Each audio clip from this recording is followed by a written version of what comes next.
Maido! Hi there, Japan fans. Today's show, we're going to talk about being argumentative.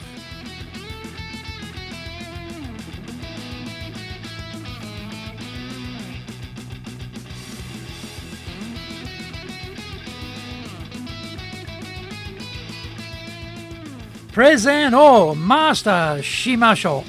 This is the 7th year of the Presentation Japan Series podcast, and we are beaming around the world to you from sunny Minato-ku in Tokyo. And I'm your host, Dr. Greg Story, Dale Carnegie Tokyo franchise owner, the president of Dale Carnegie Tokyo Training, and 3-time best-selling author of Japan Sales Mastery, which is Zaegyo in Japanese, Japan Business Mastery, and Japan Presentations Mastery, plus Stop Wasting Money on Training, which in Japanese is Training de okane o muda ni suru no wa yamimashou, and all are available on Amazon. Through this podcast, I want to help you to become a better speaker, to be 1. Clear, 2. Confident, 3. Persuasive, and 4. Highly influential with those around you. Don't forget to subscribe and share this podcast with your family, friends, and colleagues. We are not being sponsored by Libsyn, but we value your privacy, which is why we have our podcasts hosted by Libsyn. Unlike many other hosting organizations, Libsyn have a strict policy that does not allow access to your private information by anyone. Here is our daily podcast lineup on Apple Podcasts. Mondays, the Cutting Edge Japan Business Show podcast. Tuesday, the Presentations Japan series. And every second Tuesday, the Business Touches in no Oshie show. Wednesday, the Sales Japan series. Thursdays, the Leadership Japan series. And every second Thursday, the Business Pro Podcasto show. Fridays, the Japan Business Mastery show. Saturdays, Japan's top business interviews. Now, this is episode number 333. And today we're talking about how argumentative should we be with audience members? What do we bring to our presentations? Usually we have 2 things, information and a point of view. For a lot of presentations, the information element becomes a data dump. This is very boring and tedious for the most part. The issue should always be, okay, what does this information mean? And what does it mean for the audience? We should try and break numbers down to word pictures, because once you get into big numbers, the level of abstraction goes through the roof. For example, for you, what exactly is a billion or a trillion of anything? It is very hard to understand that many zeros. This requires some level of interpretation, and once we get into interpretation, we get into debate. Having a point of view is the other pillar of talks. We want our audience to do something, think something, or feel something. We believe something to be true. We want to alert our audience to this valuable morsel of wisdom. As soon as we start venturing down this path, we trigger a degree of debate in the minds of the listeners. Their experience may be different or missing. They may even have different information, data, or alternate facts. The latter, otherwise known as errors and falsehoods. Whether we are pouring on the data and then adding an interpretation or elucidating our point of view, there is a good chance that when we get to the Q&A component of the talk, we will flag some opposition to what we have said. I'm often surprised, listening to the Q&A for my own talks, or those for others, how often the questioner has missed the point or misinterpreted what was just said by the speaker. Obviously, if they have misunderstood what we are saying, we have to correct them. This is where we can bridge into argument with some members of our audience. How should we approach this? If you are strong in your advice and opinion, and then just roll over at the first whiff of opposition to what you say, the listeners conclude you are a flake and don't believe what you are promulgating. So, you cannot ignore or agree with what was said if it contradicts your line of argument. You have to stand your ground and back up your assertions. The problem becomes, where is the line between an assertion and an attack on the questioner? There are two levels here: what we say and how we say it. The worst outcome is when we become spontaneous and engage our mouth before we turn on the brain completely. Blurting out a response, especially an emotional response to someone questioning what we have said, is bound to end in a train wreck of our reputation. This is easier than you think. You're isolated, standing on stage, and everyone is looking at you. And you hear the sound of that incoming heat-seeking missile aimed at you and what you have said. We can take the comments personally and feel we have to defend our good name, and off we go on the counterattack. This is definitely one approach to avoid. Find out more. We come back from the break.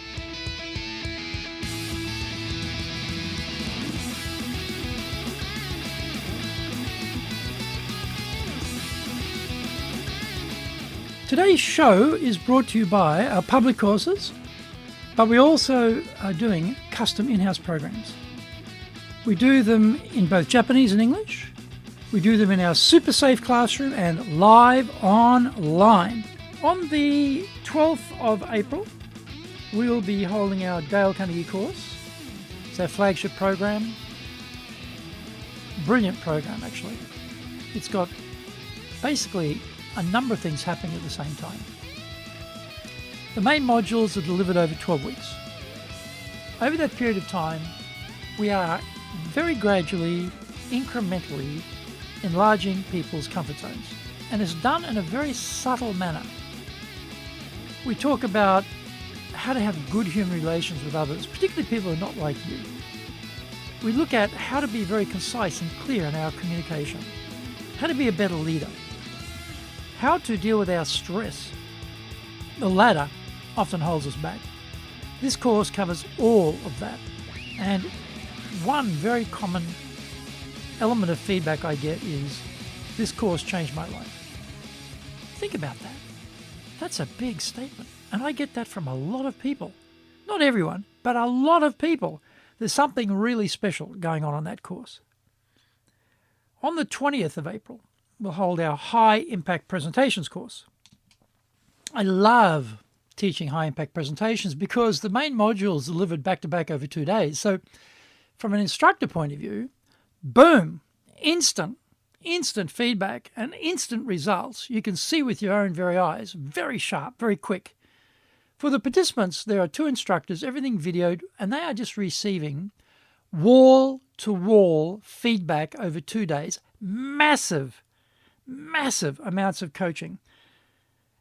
I wish I'd done this course when I was in my 20s. I did it eventually, but man, I lost decades before I got to this program. Don't be like me. Get into it now.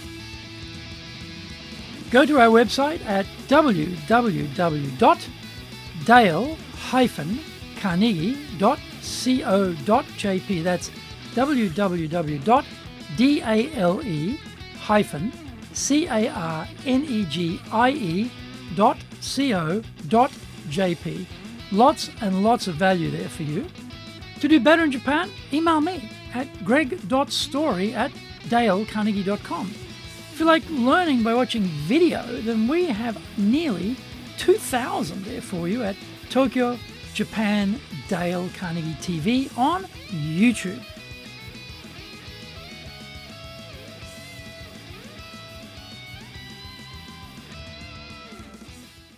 Welcome back.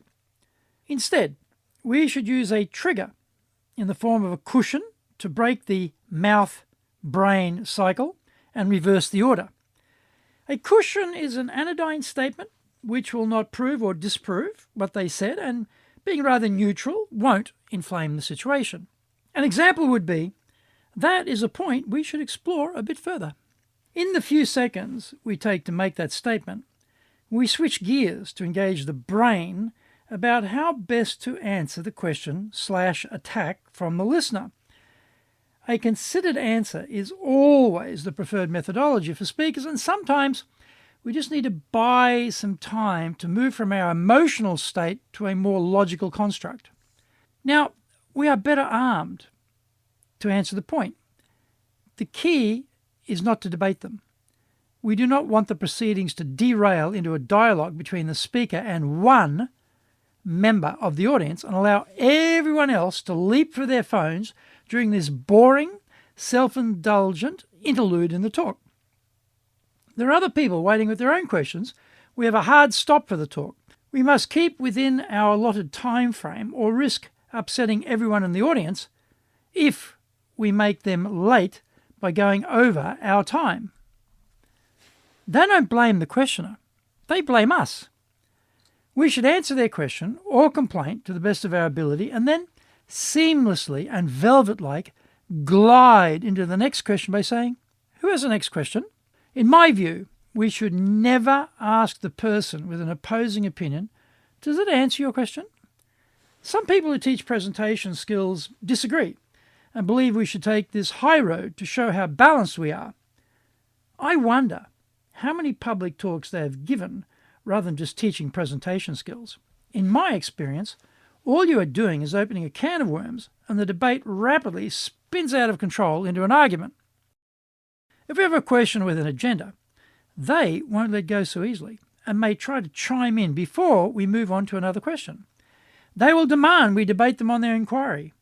This is bad form, cringeworthy, and drives up the tension gauge in the room, but that doesn't stop some people. This is when we hit them with, "Thank you. I see you are passionate about this topic, and in order to give others a chance to ask their questions, shall we continue this discussion together after the talk? I'm happy to stay on after the event is finished." They have nowhere to go with this clever volley return. We should back up what we are saying and try to defend our point of view, but not let the presentation slip into a slugfest of contrasting opinions. We are the speaker, so it is up to us to control the flow and the architecture of the talk. Audience members are under no such restrictions and can do whatever they like. We can debate the point, but we should always avoid lapsing into argument. This is the sign of the amateur when presenting, because they don't know how to control the street fight, which can be thinly disguised as the Q&A.